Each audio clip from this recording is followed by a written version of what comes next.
Well, thank you everyone for joining us for this evening's event. My name is Kim, and I'm one of the event hosts at Powell's Books here in Portland, Oregon. Before we begin, I just wanted to encourage you to check out our lineup of upcoming virtual events by visiting our website, powells.com. If you don't already do so, please consider following us on Twitter, Facebook, and Instagram. Tonight, we are very excited to welcome Kiese Laymon and B. Brian Foster. Kiese was born and raised in Jackson, Mississippi. He is the Ottilie Schillig Professor in English and Creative Writing at the University of Mississippi and the author of the novel Long Division and the memoir Heavy. NPR has called Laymon a star in the American literary firmament with a voice that is courageous, honest, loving, and singularly beautiful.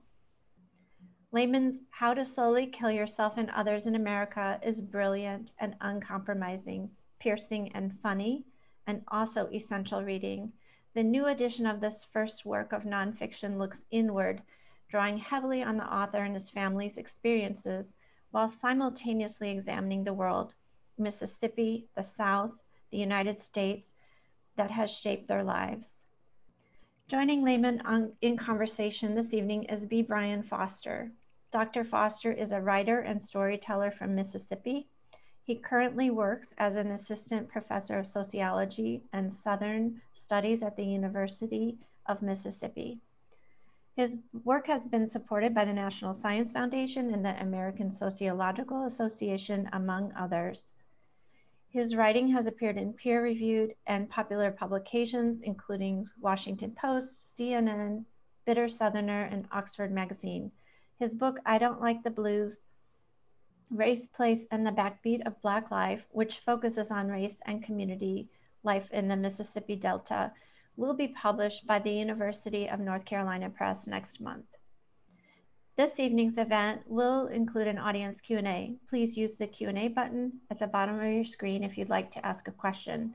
As well, if someone has typed a question you'd also like to know the answer to, please upvote that particular question using the thumbs up button.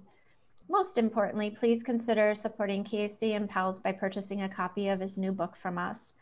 And I will also include a link to purchase the book and Brian's forthcoming book as well in the chat this evening. Kiese and Brian, it's such a pleasure to welcome you. Thank you for joining us tonight. Thank you. What's happening, bruh? Brother, how you doing? Oh, man, I'm so happy to be talking to you, even if it's over this Zoom, fam. Yeah. How you feeling? I'm all right, man. You know, it's in my personal life, things can be, more exciting. The book and then some other things.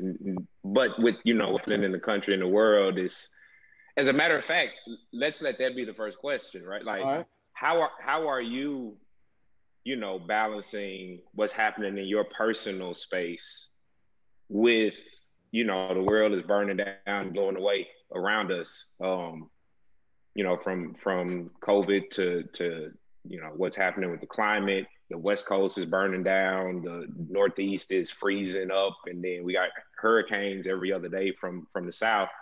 Like, how are you? Because I find myself a little conflicted. Like, I'm okay, my fam is okay, right, but so many people aren't, and so many parts of people's lives aren't. So, like, how do you kind of balance that, I guess? Man, that's a great place to start, fam. I like that you embedded in that question as a statement and affirmation about your family. Everything considered, I'm thankful too about where my family is. There's some health issues and some of us have to get some surgeries. But when this shit happened, it hit in March, man, I was just sure my granny wasn't gonna make it to April.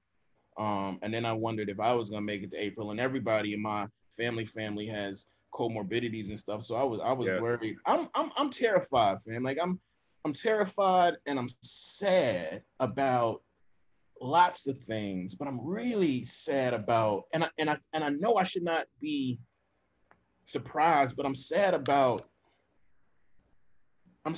our state, and and that's a perpetual state, right? In a way. And you know, there's another part of me that's just like, I'm just wondering, I don't know what the fuck is wrong with white folks, bro. Like, I don't, not just Mississippi white folk, but just, you know, like, that's where I am. You asked me, so I'm telling you, I'm in a place where I'm not sure where I am, but I'm disgusted. I have been both disgusted. It works, but also like in kind of a dark way, like amused at how much fanfare there is about the flag, right, that we have, and you know, except like the same folks who voted that flag also voted for Cindy Hyde-Smith again, exactly, right? And so it's you know, that's kind of at least from my perspective, a microcosm of so many of the like the battles that have been fought, like in the state, also on this campus that we work, you know, where we work, where like there is this fascination with the symbols, which I think are important, and just a complete unwillingness to think about and not talk about, because folks love dialogue and all of that, but think about and do something about like the systems and structures that are so I mean, we could stay there if you want, but I wanted to actually talk about not when we first met in person, but when I first met you on the page. It was 2012 or 2013, and it was the essay, How to Slowly Kill Yourself. Gawker, I think, was where it first runs, and somebody who we both know, somebody who's a call a friend, referenced, like, told me about the essay. He was like, bro, do you know Kiese Laymon? Have you read, or he didn't name it. It was something like, he got this essay out. It was something like that. And it was like, bro, you got to read it. Right. And I remember reading it. This is building up to another question I wanted to ask you, and then, you know, we can go. But I remember reading it, and the thing that I remember, that I still remember now, is not much of the content of it, even though at this point I read it, you know what I'm saying, like 6-7 times. Right. But I remember the feeling. At this point, 2012, 2013, I'm a second or third year grad student at UNC Chapel Hill, PhD sociology. And like, I don't know what I'm doing in the program. I don't know what my work, I don't know nothing, right? And so much is unfamiliar. North Carolina is the South, but it ain't the South I come from. And you know, I think there was some stuff happening on the inside of me that made even that like accented or accentuated that kind of sense of confusion or like feeling of being lost. I remember feeling familiar. I remember feeling like damn, like I know this. Right. This feels like something I know. This feels like somebody I know. Even the part that did resonate then was the Millsap part of the story. Right. And here I am 2 or 3 years removed from being an undergrad at Ole Miss, and I'm like, you know, I don't think at that point I had been to Millsaps. At this point, I've been down there on that campus a few times, but then I hadn't. But you know how, like, for me, when I'm reading, I'm also imagining and seeing. Yeah. And you telling the Millsap story, and I'm thinking about Oxford. I'm thinking about campus. And so, like, that was my talk about in the author's note. Of this second version, the author's note number 2. Like, you use this language of radical friendship, and you talk about how, you know, over the course of your life, many of your friendships are like these imagined friendships, relationships with the people that you have read, whose work, you know, spoke to you in some type of way. And bro, for so long, from back then, 2012, 2013, you were one of those, you know, friendships, or yours was a friendship that I imagined, you know, vis-a-vis your work. And so just to echo, you know, kind of what you said to open, I'm so grateful to be now talking with you. And, you know, we've done met and kicked it and all these kinds of things, and you know, are building a friendship, I would say. But it's still, even like I said, either Facebook or Twitter, it's still surreal to be talking with some, you know, it's like you talking to James Baldwin. Like, how would you feel if you like, you know what I'm saying? Like, that's how. So, but my question is, okay, go ahead, because I'll come back to the question. Go ahead. Okay, let me just say something on that, fam. the thing that there's so many things. I just want to catch people up and give people a little bit of context. So Yep. that's an amazing. You had not ever told me that before, and thank you for saying that publicly. But you know, when I moved back to Mississippi from New York and teaching at Vassar, you know, my first year I'm on fellowship I'm in the Grisham House, and then I have to make a decision of, do I stay or not? Yeah. And when I decided to stay, and I went to that first meeting of the year for new faculty, and I saw you, and you know how it is, bro. Like we in all these spaces, you go in these rooms, you know, where we from, we looking for the first Black person, and we looking for that.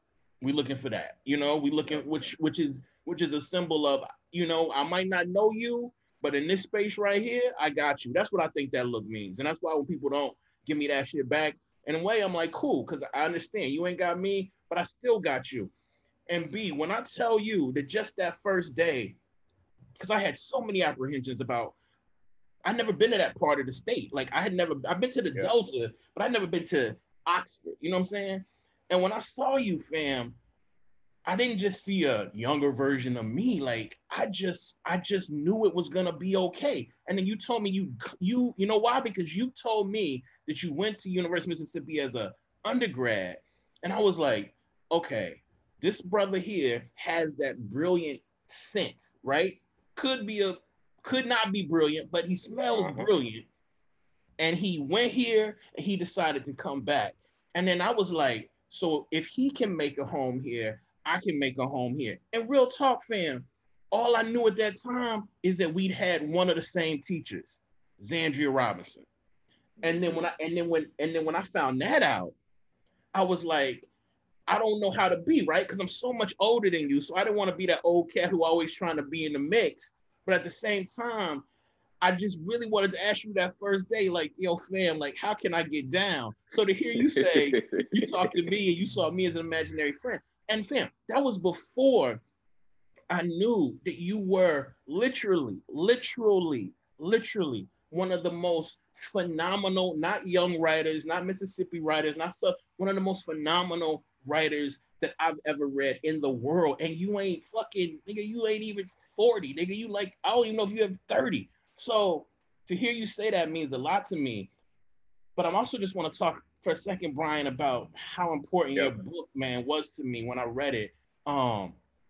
I grew up being told I needed to be a lawyer, right? So when I went to school, my first year, I was a philosophy and political science major. I took some sociology, English, women's studies classes. I ditched philosophy, ditched political science, ended up majoring in those three. But sociology was like sort of like the foundation.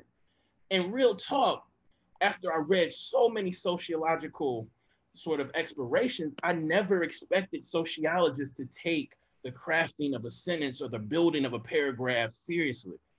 And so when I heard your work before I read it, and then I read your work, and then I read one of your syllabi, and then my brother, when I read I Don't Like the Blues, I was like, I was shocked. I was like, how the fuck can someone so young write something so like death defying? And I just want to say thank you, but I'm interested in debt. Like, because I've been thinking, this is connected to your first question. I've been thinking a lot about debt. And I don't know if you can repay a debt if you don't have the will to ask the person you've harmed what you owe them. And I thought about debt a lot when I was reading I Don't Like the Blues, because you interviewed 250 people in the Delta. But I'm interested in debt, fam. Like, do you feel like you owe a debt to the Delta? And do you feel like you owe a debt to Mississippi? And how, if you do feel that way, do we ever repay that debt?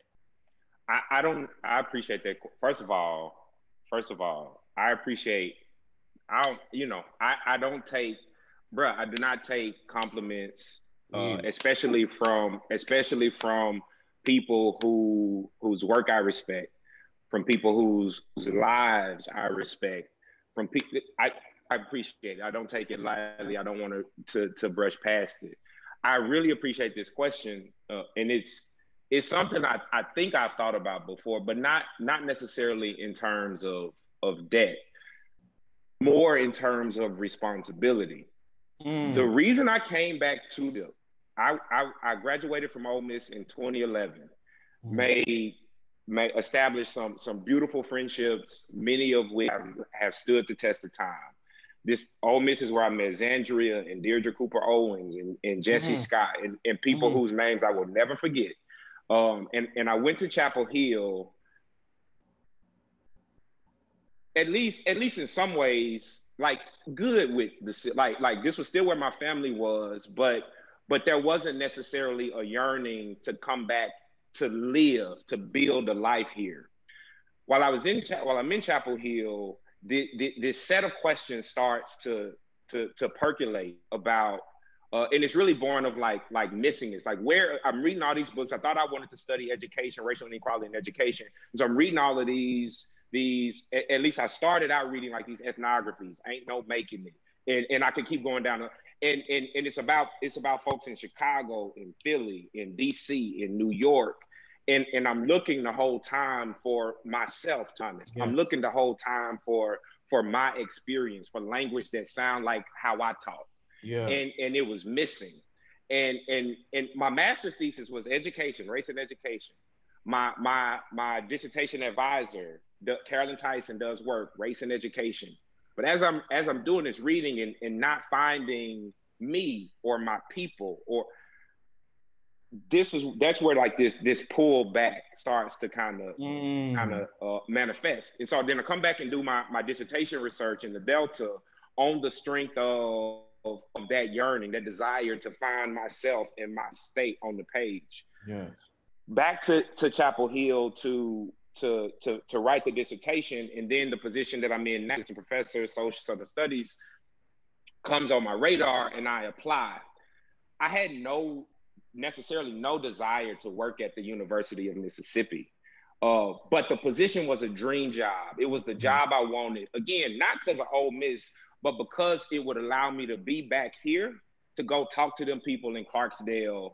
And my mom, my hometown is an hour. So if Clarksdale is an hour west of Oxford, where I am, my hometown hour east, that's where my mama is. And so I came back here and have now been here and talked to all them people in Clarksdale and people up through the hill country in Northeast Mississippi, hundreds and hundreds of folks, never feeling indebted. I don't think. Even now in hindsight, I don't like the blues don't happen without the time that so many folks and name names committed to the work and the trust that they threw my way. But I don't think I feel indebted. I just feel a super heavy sense of responsibility. Right. I think that sense of responsibility to like put our voices, our Black Mississippi, on the record. Right. And to put our voices on the record in the way that they come out our mouth, in the way that we talk, to put our names on the record in the way that we say them, in the way that we spell them. And so, I'm so grateful. I can't express how grateful I am for all of those folks, for that community. And then in other places where my work is shifting now, but it's not dead. It ain't dead. And Zandria said something, and I know I've been talking, so I'll kind of wrap, but Zandria said something last year, this was last year, 2019, about this tension that has never been a secret between like my desire to be in Mississippi and I'll put it nicely and say ambivalence about being at Ole Miss. And she was, and it was, again, speaking to this heavy sense of responsibility that I have, not just to storytell Black Mississippi, but like to not do it from Chicago, from the University of Maryland, yes, from West, but to do it from the place, yes, to do it from where the people are. And that responsibility is still there. But Zandria said something, and it's so simple. It's so simple that has entered into my perspective. I can't say it has changed it. Maybe I'm hard-headed, but she was like, bro, like, and Zandria was in Memphis for all those years and now is in DC. She was like, bro, like Mississippi isn't you. Like you ain't gotta be in Mississippi to do the kind of work that, and so, that's something that I'm weighing now, but not that. And I think that's honest. I can't find that in anywhere up here. It's responsibility, it's privilege, it's commitment and discipline. I'll do whatever I gotta do. And so yeah, I mean, like you've been here now for the same amount of years I've been here, right? We went to the Right. orientation. Yeah. Literally, it's like, what has that running, maybe that's the wrong word, look like for you, just thinking about, and I know there are family things that Right. have brought and kept you here, other, lots going on, but like, how are you kind of thinking about and deal? Is it a feeling of indebtedness kind of in your mind, or is like, how are you Right. thinking about that? Well, I can say two things. One, I thought a lot about debt when I read really what you do with what I call the 250 secondary characters in your book, and what was owed to them, and how what was owed to them dictated their understanding of the blues, right? And so for me, fam, like when I left Mississippi, got kicked out of school in '95, went to Oberlin, then went to Indiana, and then went to live in New York for 15 years.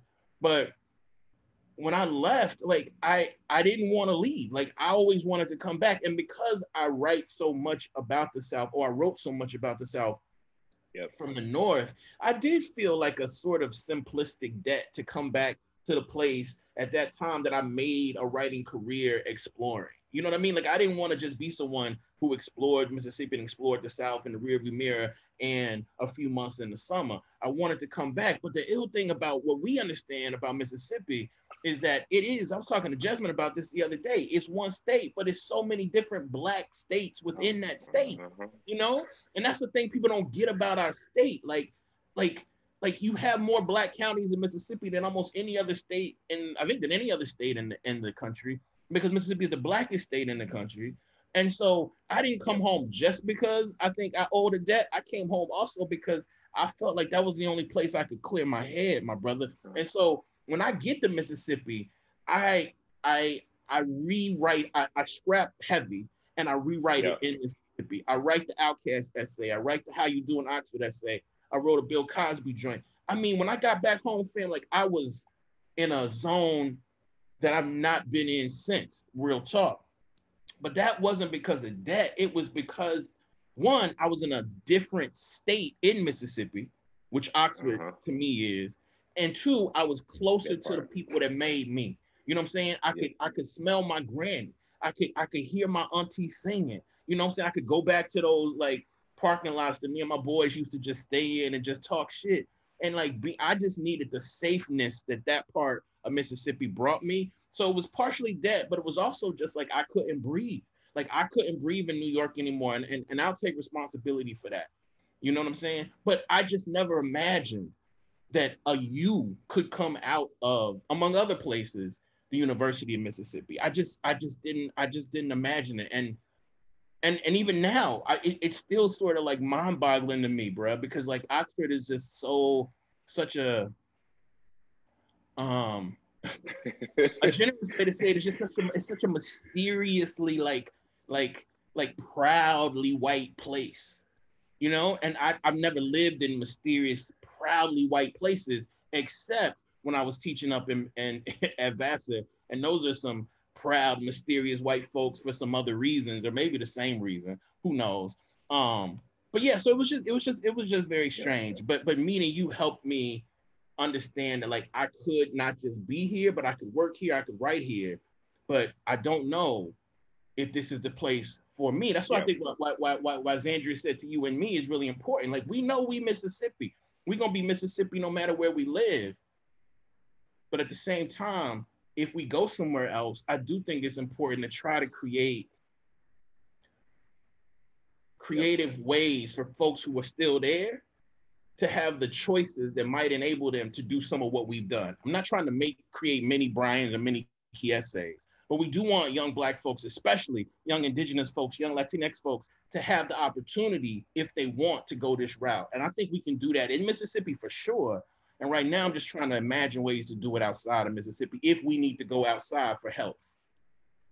So many places to go. I wanna, this question was, I jotted a handful of questions down. This was toward the top of the list, and it's about, I want to back, it's a, I think maybe one entry point is you describe all of your travels. before you have come back this time. And that was like literal travels, right? Different parts of the country. From this version to this version, you also have traveled and like, heavy, for example, it splits up the first version and this one. I wonder how you negotiated who you have become now with I guess vis-a-vis who you were when you wrote, these essays the first way through. The book comes out, I think, in 2013. The essays, the essays precede the book, obviously. Yeah. So like that's some time and that's some traveling Like, how do you and I'm asking like a maybe practical question, like, maybe you don't feel the way now how you felt and presented your feelings in that first draft of the book. Like, what do you do? What do you do with the discrepancy? But also just terms of like spiritually and emotionally, like how have you reckoned with this person who you are now and giving us this book again, and then the person who you were the first time? You know what, B, man, that's a brilliant ass question, because let me segue into answer to that. Mm-hmm.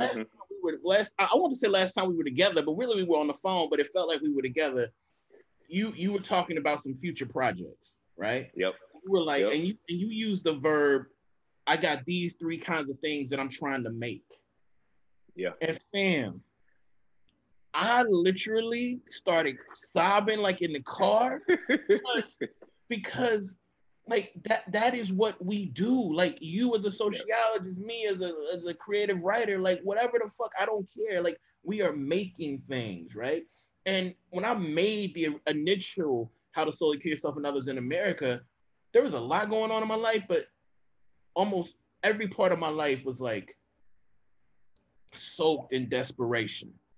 I was in the midst of I was deeply addicted to gambling. I was still trying to work through body dysmorphia, anorexia, and compulsive eating. And I ain't had no money, And so one of the things I'm trying to do with How to Slowly, if you read it as it goes, and you think about, 20, that first essay, which is about COVID, and read it backwards, like that, it's the same person, right? Sort of, but like, I'm literally on a book tour that's being paid for by my publisher. Like, I got bougie. What happened between 2013 and 2020? I got bougie.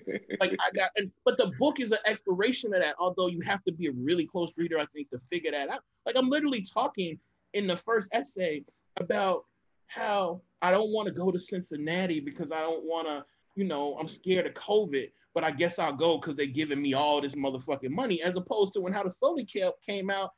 Bruh, I'm driving everywhere. I'm driving the West Coast. I'm driving the East Coast. I'm going into barbershops. I'm going into salons.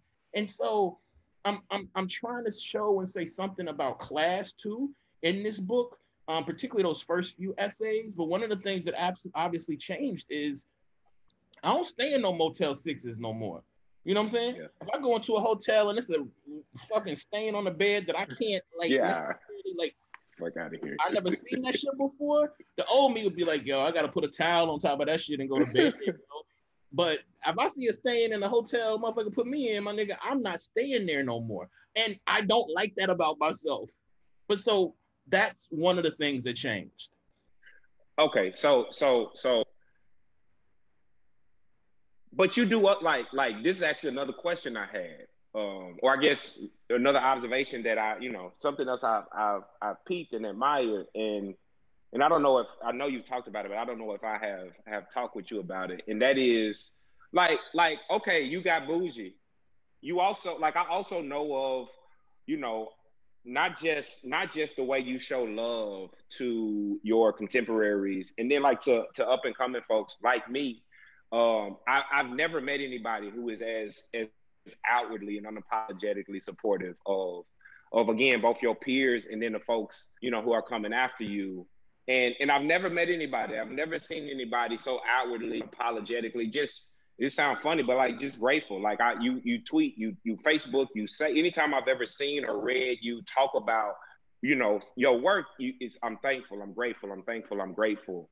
And then not to mention, you know, some of what you've done for, I'll just say for some populations at the University of Mississippi, down in like you got bougie. You do other things with what allows you to be bougie too. And I wonder if, I don't like, even maybe I could ask it as like, why is this philosophy praxis of gratitude and support and community necessary in these times? Or just if you could talk a little bit about kind of, because that's a practice.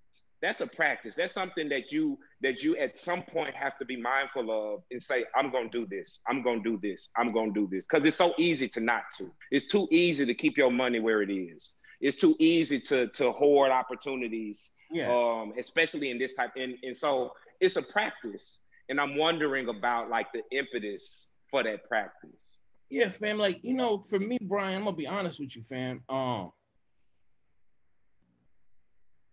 I don't know that there's anything in this world I want to be better at than loving Black people. Yeah. And as we know, critically, like, that is not just some innate shit. And I mean, we have to get better at it. And so I just want to make sure that I'm clear. When I say that I got bougie, that means in a lot of ways that I now have a standard, right? Like, you're not going to just give me no motherfucking $1 and bring me on your campus and tell you to do anything unless I love you, right? And at the time, I would go anywhere. I was just grateful, and I'm still grateful. But you know, anything that I've accumulated, it's not. When people talk about like, it's just like, I was taught that when you get something, I don't give a fuck if it's a satchel of fucking like dust. The first thing you need to do is ask how many other people around you need some fucking dust. That's my granny, I guess, but that's not, I can't even take responsibility for that, fam, because like, I just do not think there's anything that I have gotten by my own means, been given, that I'm not supposed to share. That is not me fucking bragging. That's just the way I think we're supposed to be, and the way my grandmama is. Now, I do think a lot about what it means when we live in the poorest, or one of the poorest states in the nation. And there's so many people, and you interviewed so many of them, who have worked, real talk, harder than both of us put together. Yep. Who have a fraction of what we might have had at the beginning of our careers, right? I'm not sure, like holistically, what to do with that. And the thing about us is, that's not some shit where I got to look around the corner and find the people. That's our family. Like, we know that we come from that. So I'm kind of saying I'm still not sure what to do with intergenerational poverty writ large, but especially in Mississippi, when you ain't poor anymore. Like, I'm like, the precarity that like created me, I don't have that shit anymore. You know what I'm saying? Like I don't have to worry about no bills. I ain't got to worry about no gas. I ain't gonna run out of gas. And if I do, I can call motherfucking AAA, or I can go buy me another motherfucking car, nigga. Like, that's crazy to me. You know? And I think and reading, I just want to say, reading I Don't Like the Blues just reminded me of the richness and the critical communal richness of where we're from. And so that, to me, sometimes it does become like a question of like, how do you do for and sometimes pay back people who have not materially gotten the shit that you've gotten by no means of their work ethic, their imagination, their creativity. Like, what are we supposed to do? I don't know. Do you? Yeah. Like, I don't know. I think it's impossible. I think to the practical piece, you know, Ole Miss don't pay me enough right now. Try to do what I can when I can for family, for friends, in terms of material resources. And whenever I get somewhere where I get a little bit more money, you know, that'll obviously evolve as well. I mean, maybe this is where that comes in, even though I don't think about it as debt, it's more responsibility. But one thing that I take from all the people I talk to in Clarksdale and the folks in the Hill Country in Northeast Mississippi, where some of my work is moving now, is and it's both it's at times both like funny, and then sometimes I don't know what to do with it. Like so many people, like they don't know what the hell. Like people don't know what a dissertation, like what a dissertation. I'm doing research for my dissertation, or you know, I've been back to Clark. I mean, I've been to Clarksdale 50 times, but in this last month or so, I've been back to do some visuals and stuff for the promotion of the book. You know, the official release date is in December 14th. And even when I go back and talking about my book, I remember it was me and Zaire Love, filmmaker based in Memphis, who I'm working with. And we right off the downtown square in Clarksdale, and it's a bruh who working. They doing some work on top of a Delta, Delta Hole Hardware company. This little I guess I don't know what about to do now because it hadn't been operational for so many years. And it's this bro working. He drunk. I'm talking about like he leaning as he walk across the street, and he like, "What y'all doing?" And you know, I try to keep it quick because I know he don't hear what I'm saying. Like, bro, he got his shades on, so I can't see his eyes. But I try to keep it quick. You know, wrote up on Clarksdale. We shooting a video right now, and he like, bro, he like, take my number down. I'm gonna buy your book. Like, you ain't gonna buy my book. I know, but it's just in that instant, like in 20 seconds, it's love like that. And now you multiply that by 250. Right. And that's all I felt. I mean, maybe not all I felt, because you know, I have been, you know, dressed down. I have been looked at sideways, as it is with ethnographic work, but it's those small, those micro, and then sometimes majors. Somebody talked to me for 3 hours or 4 hours or 7 times over the course of 3 years. The responsibility I feel, this ain't paying them back because people need stuff. That's the thing I tell my students. That's the thing I say often. People need things. People need job opportunities.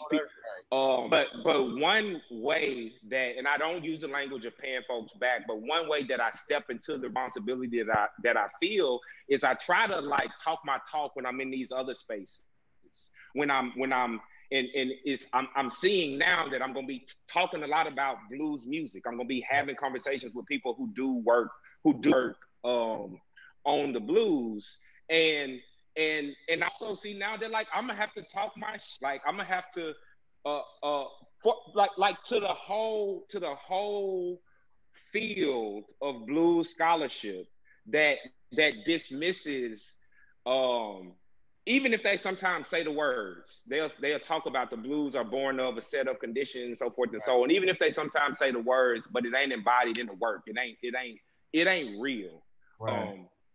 But folks who fixate and obsess over music and culture in that piece, but don't wanna do the work of dealing with the conditions, not that just birth the blues, but like that still today. It's a straight line between American slavery and Reconstruction and tenant farming and sharecropping to where we are now, 60s, 70s, 80s, 90s, decline of manufacturing in Clarksdale, other towns in the Delta, the decline of agribusiness, all these sharecroppers. Like, I could keep going on. And so, like it ain't paying nobody back. People need stuff. But one thing that I try to do, and one thing that I know you try to do, and one thing that I think we have to do, we must do, is when we leave those places and come to, you know, we sleeping in our fancy hotel rooms and we going to conferences or whatever, to make sure we play voices on the record, they experiences on the record. That's it, man. I had another question, but so let me do this real quick. So folks, if y'all have questions, drop them in the Q&A dialogue box. I got the chat open too. Key, I do want to, there's one question about, well, first, I don't know if you had something, because I can get to, this question is unrelated, so I can get to this question. Maybe we can start doing questions in like 10 minutes or something. But did you have something? Yeah, I wanted to ask you, B, about this theory of listening to the backbeat. Because reading your book and thinking about the importance of not just the backbeat, but listening to the backbeat has really inspired me in this new work I'm doing. Actually inspired us like 2 or 3 graphs in that author's note part 2. But can you talk to us about like what it means to listen to the backbeat? Yeah. And talk to us about that. The starting point for me is that listening to the backbeat is a call to see Black folks as human, as full, as whole, as complicated. What is a backbeat in music, right? So a backbeat is like it's not a particular beat in a music measure. It's a way of playing a measure. It's emphasizing different parts of a music measure. So think a common time like 1, 2, 3, 4. For so long, Western music goes clap on the 1 and the 3, emphasize the 1 and the 3. So 1, 2, 3, 4. The blues sound comes, we get from the rhythmic. I'm thinking about, I got it over here, Leroy Jones Blues People, who does some really important like ethnomusicology on this idea. But from the rhythmic communicative traditions of West Africa, we shift from, like there's this shift from emphasizing the 1 and the 3 to emphasizing the 2 and the 4. Changes the way that Western music sounds. I said this exact same thing maybe a week ago. You can't listen to a song now and not get a backbeat somewhere. You can't, it ain't no genre nowhere in this country or otherwise wherein the backbeat is not a foundational central component. What I do in my work is say, let's do that in sociology. Let's do that in the social sciences, where we shift from the way that we typically think about a thing. In this case, Black life, racial identity, Black community development in Black places, so forth and so on. Let's shift from the things that we typically emphasize and focus on to the other stuff. And the things that I talk about in I Don't Like the Blues, for example, are like there's so much work in like scholarship and public attention on hope and optimism and how resilient Blacks are and how much grit Black students have. I say, what about the other stuff? What about like when Black folks be tired and exhausted and they not really fucking with that no more? Like let's not rush away from those counter subjectivities or whatever language you want to use. Like let's sit with them, let's listen to them, and on like first and foremost, because like that's what it means to be human. I'm not happy all the time. I don't like everybody. It's some shit I don't want to see tomorrow or hear about tomorrow. And so one, that is a way for me to say, like, let's see Black folks as human, which is a radical idea, right? It seems to me to be a radical idea, even if it's not a complicated one. And then the secondary part is that, you know, and I love the work of Kevin Kwashi, Sovereignty of Quiet, where he's like, we always expect Blackness to tell us something, to teach us a lesson about something. And I'm partly saying that. I'm partly saying if we listen on the backbeat, we'll learn some stuff too. We'll learn about racial identity. We'll learn about placemaking. We'll learn about aspirations and speculation and community development. But first and foremost, the backbeat is just a call to like see all parts of Black folks and Black life. I love that, brother. So I don't know we running out of time, bro. Like we could talk for another, you know, we could talk the rest of but I'm gonna look over here at the question. So one question is, I'm wondering what you suggest, Key, about how to approach both versions of how to slowly kill yourself in relation to each other. So the person says, I never fully got through the first version. So if you have any thoughts just about how to approach. That's a low-key shade-ass question. I never got through the first version, so can you tell me about the second version? Well, the first version is linear. You know, I'm starting for the most part in 84, 85 in Mississippi, and I'm writing up into literally probably 2009, 11, 12. My auntie is, real talk, I wanted to create a essay book that could compete with the albums that I love the most. And I didn't want to call them tracks, anything like that, but I wanted to create an essay book that could stand up with, you know, Good Kid, Mad City, not be as dope or death defying, but stand up with, you know, some of the albums that really move me. This version, I took out some of the essays that I'm gonna work on and just didn't really, they weren't nearly as good as they could be. The Kanye essay is gone. The Barack sort of imaginative piece is gone. The eulogy for 3 black boys, Bernie Mac, Michael Jackson, Tupac is gone.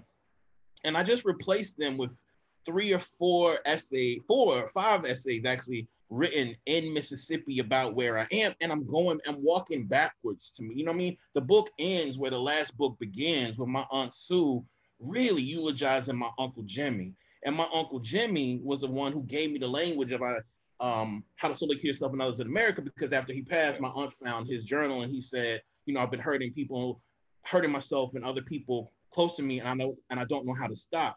My uncle died of an overdose, and I felt like, not that I was gonna overdose, but I was definitely had my own addiction. So in that way, it's a different book in that it's not linear. It goes from present to past, and also the writing is just a better written book. But the ill shit about art is it doesn't mean that it's a better book. Do you know what I'm saying? Like, I know that the writing is better. I know that the essays, I know that there are more incredible essays in this book than there were in that first book. But, you know, everything has to hold together. And I think some people who like that first book might be like, I can't fuck with this version of it, you know, and that's okay. It was about me owning my rights back, bro. You know, the dude paid $1,000 for the book, made a ton of money off of me. And when I got my money up, I didn't want that guy affiliated with my book anymore because he wouldn't let me make any changes to my book. It was partially about ownership for me. So I think you kind of answered, and I hate to do this because I have a response, but I do want to. It's a handful of questions that I want to honor the folks who have spent some time with us. So it's a related question, and I'll just ask. There's a series of questions, but I ask just one. Is the republishing a rebirth? Is buying the rights back a death? So I guess, I mean, there's some more context. I think you get it though. Like, is this a rebirth, or is it? Would you use a different type? No, it literally was. The pandemic happened, fam. I did not know if I would be alive 2 or 3 months from March. I didn't think people in my family would be. And if a book was going to be in the world that explored, among other things, our family, I wanted to be collaborating with friends and people who I love, not people who didn't love, you know? And and this is not, you know, I don't need to diss the person who published that first book, but, you know, he bought it for $1,000 and he made a whole lot of money. And so when I asked for my book back and the dude is like, yeah, make me an offer, I'm just like, I wouldn't do that to somebody. Like, I just wouldn't do that to anybody I hated. You know, if I made $100,000, $200,000, $300,000 off of somebody and they like, I want my book back, I'm like, yo, I made enough. Here you go. I don't give a fuck if it's bad business. Like, that's just not the kind of person I want to be. So I just didn't want that affiliation anymore. And if and when I die, I wanted those essays to be affiliated with me and my family, because those essays say more about where we are than the previous book to me. Mm-hmm. I want to jump to this question that I answer, but I'm interested in your perspective too. So the question is, I'm a Black PhD student in a white institution. Can you speak to the strategies you use to hold on to your voice as you work through your writing, managing the expectations of your white peers, tenured white folks? So this is something that I don't think I ever figured out. Like, I don't think I ever figured it out. I think in this being where my voice would fit in both, like, locally, so departmental, like in terms of the department, but also just in the discipline in general. And I think that's a part of the angst. That's a part of, you know, many of, like, the painful memories that I have of Chapel Hill and grad school. Some things that sustained me in general were building community, you know, students of color, postdocs, and sort of thing, and really leaning on like my mentors. You know, Zandria was so to give some practical advice to Jelani. I say your name because some folks are listed as anonymous, but some folks are named. It's community. It's relying on mentors that and listening to mentors that you trust. And this is the part, Key, that I want to hear from you on. I think it's also like like not listening to everything that everybody got to say about you or your work. I think back now, like me with some maturity and some a little bit, I'm not, I'm not anyone, a 22-year-old grass. I know a little bit. I don't know much, but I know a little bit. And I think back now, like I shouldn't have been listening to most of the shit that them folks was telling me about my work. And not to paint it all bad. I needed some guidance. I didn't know what direction I was headed in. But having a discerning ear for feedback and guidance that is maybe not in bad faith, but like just don't get it, like they don't understand the vision or what you are trying to do. My question for you, Key, is about, because even now with I Don't Like the Blues, like I like so much of that, at least when I read it, it's me still looking for my voice. Yes. The coda don't read like a lot of the other parts. The prelude don't read.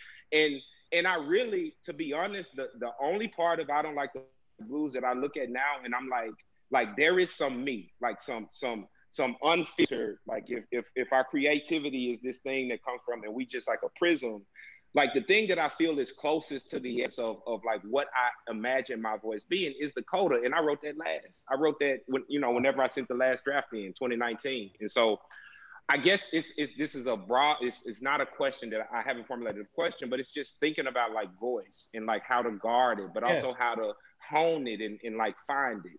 But I think, you know what, B, I think that among other things, I Don't Like the Blues is a tutorial for those of us who really want to make books about not capturing people's voices, but allowing people's voices to make a page do what it doesn't want to do, to allowing people's voices to bend in ways traditionally we haven't seen pages bend for. And I want to tie that to your question about how we exist in these spaces. So if I say to you, shit, I'm about to go home, shit, like you're not gonna be like, damn, why did that nigga say shit twice? You're gonna be like, he gonna go home, right? That's how we talk. If I use goddamn as an adverb, if I say, man, I'm just trying to goddamn get up out of here, like, you are not going to be like, why the fuck did this nigga just use goddamn as an adverb? And what I'm saying is, if you find those people in these institutions and you know that those people are seldom the audience of any academic or literary text on earth, we have to challenge ourselves to write to those people because that shit is genius. Saying shit, I don't want to go there, shit, like that to me is genius. Using goddamn as an adverb with exclamation points on both sides of it and not even thinking about it is one of the things we grew up with that, right? So how do we center that person when we're doing the research, when we in the archive, when we doing the reporting, and mostly when we crafting these sentences and these paragraphs, fam? Like, how do we create pages that folks who come from where we come from can look at and scan and want to continue reading? And for me, that is the trick of all of the art we're doing. At the end of the day, yes, we're sifting. We've all been writing the books we write today since we were probably 5, 6, 7, 8 years old. We're sifting, we're making all the shit. But at the end of the day, the sentences, the paragraphs have to ring not just true, but innovative if you want to broaden American literature. There's so many dope ass people out here who've never been written to, fam. And that is one of the things I think you did masterfully. And I Don't Like the Blues. And it's just something I try to do. I just need to get a little better at it. The thing that, and I see some questions that you or we have kind of already answered. I'm gonna just talk. I'm like, cause we got, we got 7 more minutes. We're gonna run over a little bit. But the thing that I'm proudest of more than anything about I Don't Like Blues is this piece, is the language. Is like, that's how we talk. Like when I'm sitting out in front of, in front of Cat Heads, the little music store on the square, and bruh is playing the guitar, and he like, if I could leave this motherfucker today, I would, like, and to cap, how we say motherfucker, like, it ain't, if I could leave this, like, it's a different, and for me, and the thing that I'm in ethnographic methods and writing class now, like, the thing that I emphasize to my students is like, it's different to spell the, I guess I'm cussing now gratuitously, but like, it's different to spell the motherfucker with an A and an ER. Like, there is meaning from my perspective in like the difference. And so like capturing language in the way that it is presented, capturing people's names. Yeah. Like the Black Southerners that I know, like their name is Catherine, like their name maybe be Catherine, but you pronounce it Catherine. That's or my granny, Catherine. Or it's yes, indeed. It's Miss whoever, or it's Mr. Jimmy. And so, you know, just to your point, and like for me as an ethnographer, I do call myself an ethnographer, a sociologist. If nothing else, then I use the tools to do the storytelling that I'm so drawn to and passionate about. Like sociology is about finding a story that is real. Did the thing that you said they said, did they really say it? The scene that you painted, did it happen? Did you see it? And then trying, if we can, to find some truth, the real, to learn, to teach something, to grow our knowledge about something. From my perspective, I don't know how well you can get to the real and find some truth if you can't get the language right. Yeah. And it's back to that idea of listening. So, bro, I don't know what to do. I don't know where to go. It's 7:58. I'm supposed to call Kim back to wrap. What you got? She said we could go over a little bit if it get good. I just want to say, fam, thank you for what you just said. It helps me understand this notion of what literary people call voice so much more. But I think sometimes voice is a shorthand to say Black writer, like voice-driven writer, blah, blah, blah, blah, blah, or writer of color, blah, blah, blah, blah. It's like saying a coach that's a motivator. Like Mike Tomlin is a great motivator. Right? Go ahead. But you know, the thing that I really want to say, B, is I just think that it's like so important for sociologists, art historians, physics people who write, to accept that like we are writers. Like we have to craft sentences, we have to manipulate punctuation to try to convey some meaning and to try to discover. And what I love about you, brother, among the fucking 255 million things I love about you, is as a sociologist, you have accepted that you are a writer. You are not a sociologist or ethnographer without being a writer. You are a writer. You make fucking sentences in books. And you do that partially through talking to people who haven't had the opportunity to do it. So if anything I could say about your work, it reminds me over and over again to tell my friends and tell young people when they're like, how can I be a writer? I have people who are like 50 years old, 10-year professors be like, I want to be a writer. They got 4 or 5 books. They had like the motherfucking books wrote themselves. Like we are writers. That doesn't mean we're death-defying, incredible writers, but we writers. So how can we innovate? How can we love? How can we use your words, be responsible? And how can we find the backbeats of all of our cultures? Because I think we all got them. That's one of the things I'm learning from you from this talk, and that I really learned, and I don't like the blues, fam. And I just want to thank you for making space for me out here tonight. And I just want to encourage everybody out there, I don't like the blues. I guarantee you it will change the way you understand sociology, change the way you understand the blues, and it will reify a love of where we come from, if you come from where we come from. So please, y'all, dig into that book, and thank y'all for making space for us. B, you want to say something else when we get up out of here? I'll just say real quick, Zandria F. Robinson is the root. She, you know, Kendrick Lamar got the song, I'm gonna break out and then I'm gonna break out and then hide every lock. Like Z broke the fuck out and hit the locks. But then it's you too, like, and it's other folks that I can name, but it's you too who made room and made, and you know, I can't, words ain't enough, thank you ain't enough. It's what I have right now, brother. I appreciate it. I appreciated this conversation, and you know, we'll do it again. We'll do it again soon. I'll hit you up. I just want to, we both students of Zandria Robinson. Like, we are both students of Zandria Robinson, and the illest shit is we're also colleagues with Zandria Robinson. Like, how that happened? Yeah. No, I say, still can't believe that part. Thank you so much, B, and thank y'all for coming. Thank you, man. Yeah, right. I think Kim's gonna come back. Oh gosh, thank you so much. It was such an enjoyable conversation. I'm sorry that it has to end. I'd love to hear more. We really appreciate you coming out tonight. It was such a pleasure to host you, Kiese and Brian. Please consider going over to powells.com and purchasing a copy of Kiese's new book. You can also pre-order Brian's book. And we look forward to seeing you again at another virtual author event soon. Have a good night, everybody. Thank you. All right. Peace, y'all.